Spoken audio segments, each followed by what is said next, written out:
Blockchain Talks, le podcast sur la révolution blockchain. Aujourd'hui, Smart Contract avec Benjamin Lévy et Damien Wegner, avocats chez Mazars, société d'avocats. Qu'est-ce qu'un smart contract ? Une analogie permet de visualiser le mieux ce qu'est un smart contract. Si vous connaissez, et vous connaissez tous Excel, le smart contract est à la blockchain ce que pourrait être la macro à Excel. C'est un programme d'exécution automatique et répétitive de certaines tâches. Les smart contracts sont une création des années 90. Elles sont moins récentes qu'il n'y paraît. Elles ont été créées par Nick Szabo, qui était à la fois avocat et à la fois informaticien. Elles ont reconnu un développement rapide ces dernières années lié à l'émergence de la blockchain. Elles sont fondées sur le principe simple if, then. On peut prendre l'exemple de la machine à café, if money, then coffee.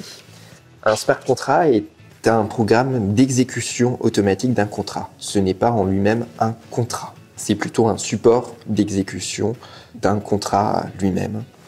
Le smart contract n'est pas smart, il n'est pas forcément intelligent. En effet, ce qui caractérise le smart contract, c'est son immuabilité, son immutabilité en anglais. Le smart contract ne s'adapte pas, on parle même de wise ou alors de dumb contracts. Derrière le smart contract, toute une philosophie inspirée des idéologies libérales et libertariennes américaines existe. Cette philosophie influe sur une conception contractuelle et une conception économique bien précise.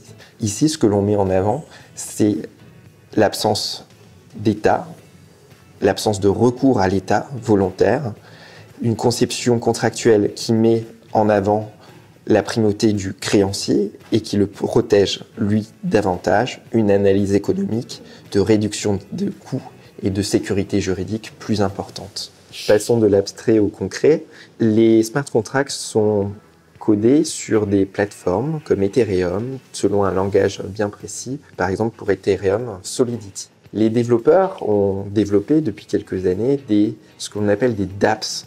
Les dApps sont des applications qui permettent la mise en œuvre de smart contracts et qui permettent de les intégrer. 3 exemples, Augur, Slockit ou Maker. Augur est un site qui permet des paris sur des événements futurs. Slockit, c'est un site qui permet de conclure des smart contracts sur la base d'objets connectés. Maker, c'est une dApps qui permet de faire fonctionner des prêts de matière décentralisés entre personnes directement et sans passer par le système bancaire.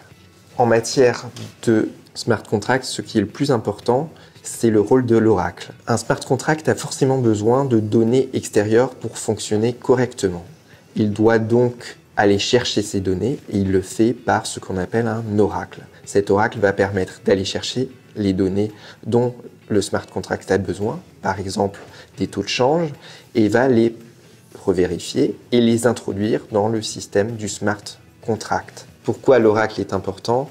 L'oracle est important parce qu'il permet de vérifier la donnée qui est intégrée au système smart contract.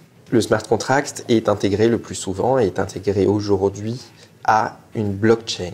Si une donnée erronée est intégrée dans la blockchain, c'est l'ensemble des blocs suivants qui seront rendus erronés et donc qui seront rendus d'une certaine façon caducs. L'oracle a pour rôle de vérifier cette donnée et de n'intégrer que des données qui sont vérifiées et qui sont certaines.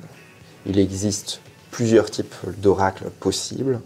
On peut utiliser un ou plusieurs de ces types dans un smart contract, les combiner ou les cumuler. Premier exemple d'oracle possible, un tiers de confiance, par exemple un notaire. Deuxième type d'oracle possible, un oracle physique, par exemple une sonde connectée.